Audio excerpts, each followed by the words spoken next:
look, all you have to do is do these small things. And when you do them, it's incredible how much you are in the top 1%, because most people are not trying to, they're not trying to do anything to build their brand. So he wasn't really famous because his status was fake? Yo, you'll need to stop with that fake status. There's no fake status, there's no real status. All status is perceived. And it's because all status is perceived, you need to understand there's no such thing as fake status or real status. It's not the men of feelings, it's not the men of YouTube comments, it's not the men of TikTok, it's called the men of action. What's going on, guys? It's Michael Sartain here, and one of the questions I get frequently when it comes to social circle is this idea, hey Michael, I don't live in a big city, so I'm here in Los Angeles right now. I'm here at the Mondrian on Sunset, and we're gonna take a walk down to one of my favorite restaurants, and we're gonna have a discussion about why it might not be such a bad thing to be in a smaller town. Because I hear this all the time, Michael. I live in Coeur d'Alene, Idaho. I live in Wichita, Kansas. I live in Waco, Texas. I live in Tucson, Arizona. We don't have those same parties that you guys have. But that might actually not be as bad as you think. Okay, here we go. All right, guys, check it out. So we're out here in Los Angeles. I mean, we're at the heart of where all the good stuff is. There's Katana right there. It's right across the street. This is the Mondrian Hotel. That's right here behind me. We're in the thick of it. And I have a lot of friends who live out here in Los Angeles. And you guys know Ty Lopez, my buddy, and I, we've had this classic debate forever about what is the best city to live in, Las Vegas or Los Angeles. And I keep trying to explain to them that LA sucks. Now, LA does not suck if you actually understand how things work here. If you do, if you can make it work in LA, you can have a better social circle than any city in the world. I mean, there's no really topping LA, unless maybe you're in big tech, then maybe San Francisco might be better. If you work in finance, then maybe, New York might be better. But the problem is, for most of you watching this, you guys are not at that level. You're not in the top 5%. You don't have a ton of money. You don't already have a huge social circle. So for most of you guys, you're going to be starting at the bottom. In a place like Los Angeles, Chicago, Miami especially, New York, in some of those big cities, I want you to think of it like a triangle, okay? The triangle in a city like Los Angeles is a very tall triangle with a very narrow base. Meaning, in order for you to get to the bottom, where you start, up to the top is a long way. So you're like a club promoter, or you're a guy who goes out to clubs in Los Angeles. That's a long way to the mansion party in Calabasas with the Paul brothers and Kim Kardashian and Paris Hilton. There's a huge divide between those. Same thing if you live in New York. If you're just like a regular person there's these incredible parties that happen at these million-dollar mansions in the Hamptons, and you aren't invited. So the reason why those bigger cities are a problem sometimes is because there's always what's called the BBD, or bigger, better deal. There's always a bigger, better deal. Now, I used to be stationed at Robins Air Force Base in Warner Robins, Georgia. This is a place I was actually promoted to captain when I was there. I was a KC-135 navigator with the 19th Air Refueling Group.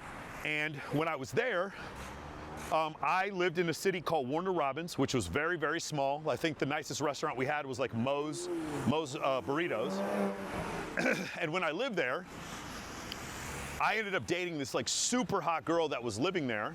And the reason why was because I figured out how to build a social circle in a small military town like that. But here's the reason why it worked, was because I was able to build this incredible social circle in a small town. Now, it wasn't Warner Robins, it's actually Macon, Georgia, which is a little bit north of Warner Robins. So two things I did. Number one, I built up my Facebook. Guys, remember, this is a long time ago. So Facebook was there, and actually it was easier to grow on Facebook back in the day because there just weren't as many people on it. Number two, when I was in Warner Robins, I was kind of the only thing going on. Whenever there was a party, I knew where the best parties were. I knew where all the coolest people were, but I had no competition. Remember what I said before about bigger, better deal? When you try to ask a girl out in Los Angeles, the flake rate is insanely high because there's always a bigger, better deal. But if you try to do the same thing in Warner Robins, Georgia, or later on when I lived in Wichita, Kansas, you don't have that problem. There aren't a bunch of distractions. If you're going to downtown Wichita and you're going to like a wine tasting, you got no competition. There's no one else competing with you. You're the only show in town, which is incredible when you think about it. So, I'm in Warner Robins, and I end up going to some clubs out there, and I end up meeting this like stunning girl. She works as a cocktail server in Atlanta, so she'd come back every weekend. And she was the hot, like every time we'd go out, my guy friends were like, holy crap, where'd you meet this girl? She's like really attractive. There are attractive women in these small towns, but the reason why you can't find them though, is because a lot of times they're getting sucked into bigger towns, into the bigger, better deal. But when they're at home, they're actually a lot easier to talk to. So now I want you to consider this. Remember what I said before about New York? New York is that tall triangle with a narrow bottom. Los Angeles is a tall triangle with a narrow bottom, like I said before. You know what is the flattest triangle in the whole country? You're not gonna believe it when I say this, but the easiest place for a square dude who doesn't know anybody to come to is actually a small town, and I know you won't think of it as a small town, but it is a small town with 600,000 people. You might have guessed it. It's called Las Vegas, Nevada. In Las Vegas, whenever I moved there, one of the things I noticed is on the weekends, I'd be in Vegas, and on the weekdays, I would spend in Los Angeles when I lived here. And the thing I saw was in LA, I went to this club just up here, a little ways up here, called Truesdale on a Tuesday, and my table was next to Bruno Mars. What the bro? God damn. Yo, this estrogen-filled air here in Los Angeles will kill you, man. Be careful. So, anyway, I was at Truesdale, and I was sitting there, and I was talking to Bruno Mars was right next to us. He was famous, but he wasn't as famous as he is now. And this would be 2011, and I saw the girls that came to Bruno Mars' table, and I'm talking about like, these girls were mid as f. I'm talking about mid like Michael Jordan's jump shot. Mid. These girls were, I was like, what the f is this, bro? You did all that singing and dancing just to get these girls? And I realized, well, because even with Bruno Mars, there's a bigger, better deal. He's got to compete with all these people. That same week, I went back to Las Vegas, and I went to Excess. And when I was there, I had a buddy of mine, he's like a club promoter, and he's dating a playmate.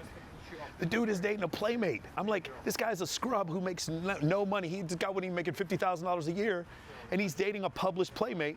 And meanwhile, I see Bruno Mars, and Bruno Mars is like sitting there with a bunch of mid-ass girls. And I'm like, dude, I'm done. That's why I actually, that was the actual straw that broke the camel's back why I left Los Angeles, was because of that one incident.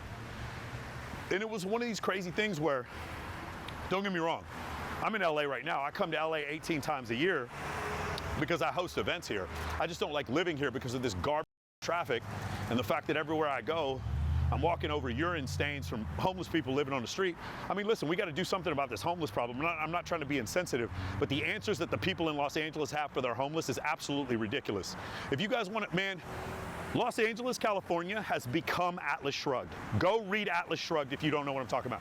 This is Atlas Shrugged. This book came out in 1961 by a woman named Ayn Rand, and the book basically foretells everything that's going on now. It got criticized so heavily when that book came out, and then you see Elon Musk and Joe Rogan leaving California and all these other people moving to Texas, and it's basically straight out of Atlas Shrugged. It's exactly what's going on. Anyway, so the main point of what I'm trying to say here is I lived in Wichita, Kansas afterwards, and I was a captain, and I got the nicest unit I could. It was really cheap too. I got this beautiful penthouse on St. Francis Street, right next to the stadium in downtown Wichita, Kansas. Now you might be saying, man, Wichita, that sounds like the most boring city in the whole country. Man, it was beautiful. You could drive to Kansas City and party in the Power and Lights District. And when I was in Wichita, if I ever tried to get a group of people together, it was a blast. It was so much fun because these were like really cool people, and they would party. If you guys ever been partying like a small country town or just like a little town, you know when they really party, I mean, they party like crazy, man. I mean, you know, I'm not a big fan of the Aggies, but you know, in Texas A&M, they do that whole bonfire thing. Now you're in a little town of College Station, and you have all these people coming together for this bonfire. It's like when people in small towns party, they party, which is great for building a social circle. You can still have a lot of fun. So I'm telling you guys, if you can become the biggest thing in the smallest town, meaning you're the biggest fish in a small pond, in a lot of ways it's better.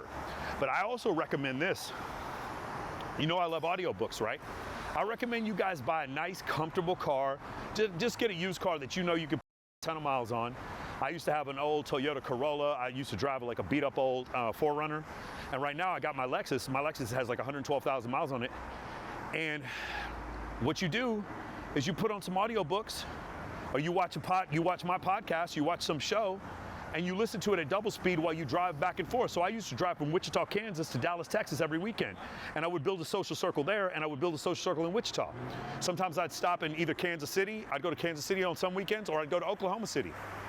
When I lived in Warner Robins, Georgia, I would drive up to Atlanta every once in a while, and I would build a social circle there, and it was not that bad. It was very easy to do.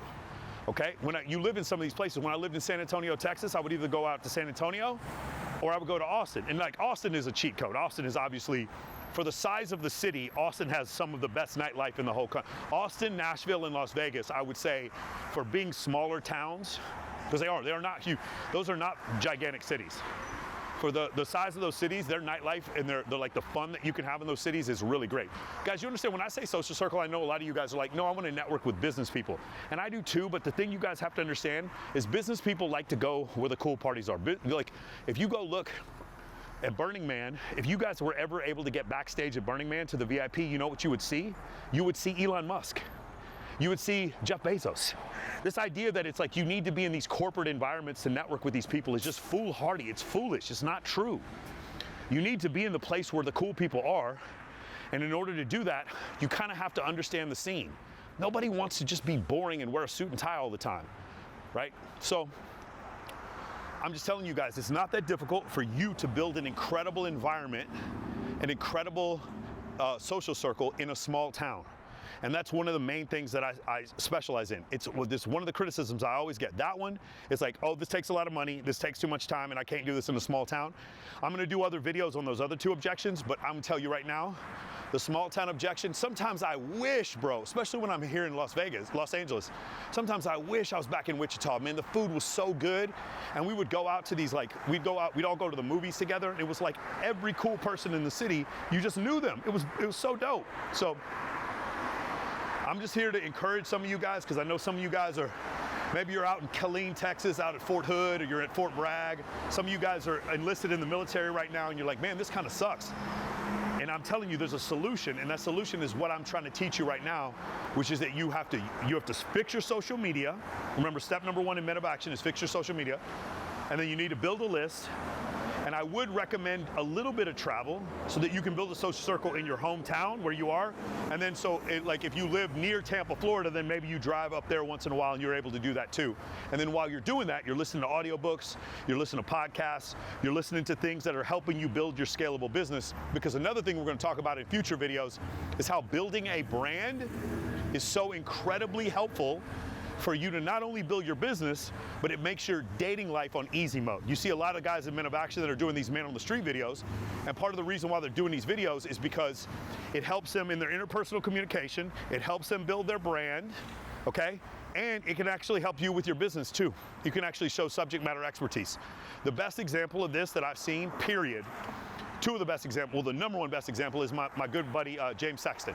James came to my birthday. We had dinner last week. James he went on Soft White Underbelly talking about, divorce. And he's gotten so good and so popular about going on these podcasts and talking about divorce that James now has billion dollar clients coming to him for their divorce issues. He's got guys paying him like six figures a month to help them with their divorce. He's like, I don't even have time for all the people that want to work with me. Think about that. He built a brand which built his business. Now, James, I'm not going to go into his dating life, but James doesn't need to meet any more women right now. But if he wanted to, just imagine if you were this situation.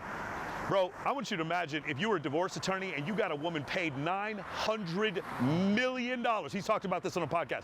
$900 million. You know how many women would be seeking you out in Manhattan if you were able to do something like that? So you build a brand, and what has your brand done? Your brand has built your brand has built your business life, and your brand has built your dating life. Bro, we're back on a cheat code. Now just imagine you live in Wichita, Kansas, and you have a podcast where you talk about things in Wichita, but you talk about other stuff that makes you a little bit more popular. Think about like Andy Priscilla in St. Louis. Think about, there's a lot of people like that. Think about Chris Williamson in Austin, Texas. Do you understand how much that when Chris Williamson probably goes out in Austin, he gets recognized every 5 feet he walks? Could you imagine you do that in whatever small town you have? Imagine you lived in Boston, Massachusetts, which is obviously not a small town, but it's not a great place to date for dating. But imagine you live in Boston, you had a panel show, and you did man on the street videos, and every girl in Boston knew your face and had seen you before. Imagine you had a small company where you're doing like accounting, and you started running these like funny ads. You run them on like TikTok, you run them on Meta ads, you run them on YouTube. You don't spend that much money. You might even spend $5 a day, but you get to the point where every single person in that city has seen your face. You guys have no idea. I didn't even realize until I started doing this how incredible it is for me to like walk around in places and have people walk up to me and be like, yo man, I watch your show. It's really, man, you guys have seen all the videos of me where I'm on stage at these different nightclubs. That's not a mistake. That's because every GM at all these nightclubs watch my show. But my show is not that big, guys. I think my last episode got like 2,000 views. What excuse do you have? I'm telling you, all you have to do is do these small things to build a brand. Look at my stupid ass. I'm walking around Los Angeles with an Osmo. All you have to do is do these small things, and when you do them, it's incredible how much you are in the top 1%, because most people are not trying to do anything to build a brand. And here you are doing this. You're taking the time out of your day to go do something like this, and it's going to be incredible for you in the end, man. What I need for you guys to do is not worry about being a 10 out of 10. I don't even want, like, I'm a 3 out of 10 when it comes to popularity. I want you to be a 1.5, a 1. I want you to live, like, let's just say you live in Cheyenne, Wyoming. I want you to just get to the point where there's like 2 or 3 nice restaurants in Cheyenne. Can you go meet the GM at those places? Can you maybe go on your IG and then say, hey man, we just ate at this really cool restaurant in Cheyenne, Wyoming. I gotta say the wait staff was incredible, the food was incredible. Then post that and then tag them, and you wanna know what'll happen? Every time you show up at that, the GM or the chef is gonna come out and greet you. Could you imagine if you were the dude who went to a cool restaurant? I used to do this at STK in Las Vegas. I used to show up on Mondays. We had Magnum Mondays, and I would show up there with like 14 girls every Monday. And Chef Romo would come out and greet us. Bro, do you think we had to pay for shit? We didn't have to pay for anything. Man, it's just, these solutions are so simple because they're based in evolution. And it's so easy for you to learn what these things are, man. So I'm gonna ask you guys, remember, it's not the men of feelings, it's not the men of YouTube comments, it's not the men of TikTok, it's called the men of action. I'm gonna ask you guys a favor. Are you willing to take some action right now? Are you willing to take a little bit of action? Are you willing to fix your Instagram? Are you willing to build a list of all the people you want to network with? And by the way, when we say build a list, it's going to be 2,000 female influencers that you'd want to have on. And then if you theoretically had a podcast, 200 people, 200 influencers, they could be male or female, that you would want on your podcast. That's what your list. So on the left side, I put 2,000 female influencers I'd want to come to my party, maybe my birthday party or a Maxim party or something. And then on the right side of my list, I'm going to put 200. They could be male or female influencers that I want on my podcast. So on my right side is going to be my friends. It's going to be like Dan Fleischman, Ty Lopez. But these people have already been on my podcast, so that they're not good examples. But like at some point in the future, I'd like to have, let's say, Alex Hermosi, Andy Frisilla. I would like to have Chris Williamson. I would like to have Mac and Murphy, William Costello, Alex Datesyke. I would like to have guys like that on my show.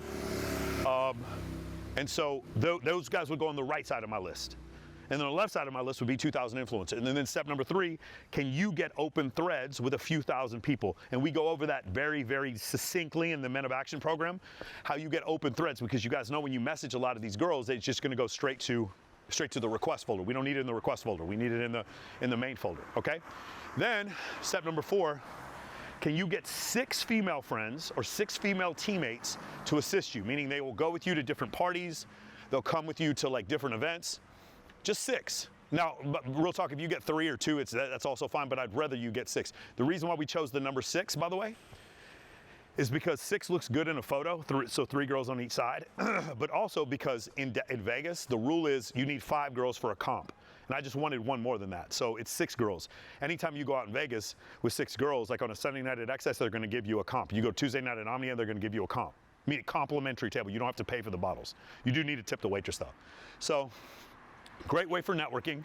So just imagine you have a buddy in town, and your buddy is like, you're a mortgage broker, he's a mortgage broker, he's coming in town to visit you in whatever city you're in. But let's say you're in a city that does like comps, so Dallas, they do comps, Houston, they do comps, Phoenix, they do comps. Like there's cities, like moderately sized cities, and you show up there with 6 girls, and you take your buddy out, you know, in Dallas, you go to Concrete Cowboy or you go to Citizen or whatever. And while you're there, you have the 6 girls. And so it's now you and your buddy you're trying to network with and these 6 girls that are hanging out with you. And you didn't even have to pay for the table. And this guy's having the time of his life. He can't believe how fun this is. And you don't think people like that want to network with you? Do you guys think that, like, I'm friends with Cole Gordon, Wes Watson? You think I'm friends with Jeremy Minor? You think I'm friends with Mike Rashid and all these guys? Do you think it's on accident? No, it's because we do social things together. And whenever we're in the same room, this is another thing, whenever I'm with these guys, we're always trying to solve problems for each other. That's a whole nother video that we're going to do when we talk about that. But guys, I need you to make the decision right now. Are you willing to take action? Like, I'm doing 75 hard right now. This is my, you know, I got to do an outdoor workout. This is my outdoor workout for the day. I'm walking for 45 minutes. Are you willing to take action to change your life? Are you willing to make, and one other thing, man, this is another criticism I get all the time. Hey, Mike, you're doing this thing with Men of Action for fake status. Fake status. There's no such thing as real status. All of it's fake. Like, look, I want you guys to consider this, right? I really love watching Chris Williamson. Like, I think he's done a really great job as, like, helping bring evolutionary sciences to the forefront, to the mainstream. Chris Williamson was on a reality TV show before he started that podcast and got so popular. He just had Chris Bumstead on his show last week. If Chris Williamson's on a reality TV show, let me ask you something. Is that real status? And if it isn't real status, he used that to convert into a podcast, which then gave him real status. So my question to you, if he did something that wasn't real, but it caused him to make more money, is it still fake? If you do something, you go on a television commercial and you do like a funny skit and people end up buying your product, is your status fake? Guys, Tom Cruise was one of the most famous people in the world back in the 80s, and he played an F-14 Navy lieutenant in Top Gun. Was Tom Cruise really a Navy lieutenant? Did Tom Cruise really fly an F-14? No. You mean that was fake? So he wasn't really famous? Because his status was fake? Yo, you'll need to stop with that fake status. There's no fake status. There's no real status. All status is perceived. This isn't just me. You can read psychology textbooks. All status is perceived. And it's because all status is perceived, you need to understand there's no such thing as fake status or real status. It's all how people perceive you. Even the S&P 500, the price of the S&P 500 is perceived. It's the perception of the buyers and the perception of the sellers where they meet, where supply and demand meets. That's where you have the last traded stock, the last traded price, and that is what we consider to be the price of the S&P 500. So even the price of objective objects, even that price is a matter of perception. So there's no such thing as real status. There's no even real value. It's only perceived. Look at this. Look where I'm at right now. Do you guys remember the beginning of Grand Theft Auto? You guys, oh, here we go again. Look at this. Look at this back here. It's just like, dude, this is the most Los Angeles shit ever. I love and hate LA. My best way of describing Los Angeles to you guys, imagine you had a son who was 6'8" with a 42-inch vertical, who told you that he didn't want to play basketball. How disappointed you'd be. That's what LA is. LA just disappoints the shit out of me. This could be the most beautiful, amazing city on earth, and instead they've chosen to ruin this city with progressive politics and complete misunderstanding. This is a great example where the political apparatus in the city has no understanding of human evolution, and they just keep screwing up. They don't understand human incentive. They don't understand any of this stuff, and they just keep ruining the city year after year, making it more expensive to live here with more traffic. It's more polluted with more homeless people, higher taxes. It's just crazy what they've done to this place. And I'm a Mavericks fan, but I also love the Los Angeles Clippers. I love Griffith Observatory. I love the restaurants here. I love the neighborhoods here. I love the culture here, and I have so many friends that I very deeply love that live here. And it's just such a shame to me that this city has become what it's become over the last, 20 years.